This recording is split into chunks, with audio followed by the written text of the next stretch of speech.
3 മാസം മുമ്പാണ് ഇയാൾക്ക് ആകെ ഒരു പരിപാടി കിട്ടിയത് എന്നൊക്കെയുള്ള കാര്യങ്ങൾ പറയാ. നിങ്ങളുടെ തിരക്ക് കണ്ടിട്ട് അയാൾ പോയേനെ. അതാ ഞാൻ സത്യം പറഞ്ഞത്. പട്ടിണി കിടന്നാലും നമ്മൾ നമ്മളെ വെയിറ്റ് കളയാൻ പാടില്ല. ആ ശ്രീദേവി ചേച്ചി മാഷോട് പറഞ്ഞു രംഗൂൻ ചേട്ടന് മാജിക് ഒന്നും അറിയില്ലെന്ന്.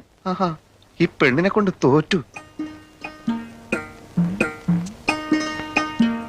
അനന്ത, അമ്മ സ്കൂളിൽ പോവാണ് മോനെ. അനന്ത. ഓ കേട്ടു കേട്ടു. അമ്മ പോയി പഠിച്ച് പാസ്സായിട്ട് വരൂ. മോളെ മോളെ, അമ്മക്ക് ചായ തരൂ. മതി മതി, നേരായി. മോളെ, ഉച്ചൂണ് ഇന്നലത്തെ മരി വൈകിക്കല്ലേ. പഠിച്ച് പഠിച്ച് തളർന്നിട്ട് അമ്മമ്മ വരും.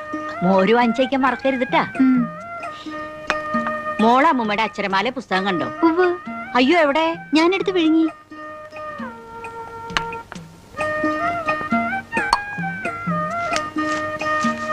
മോനെ അനന്ത.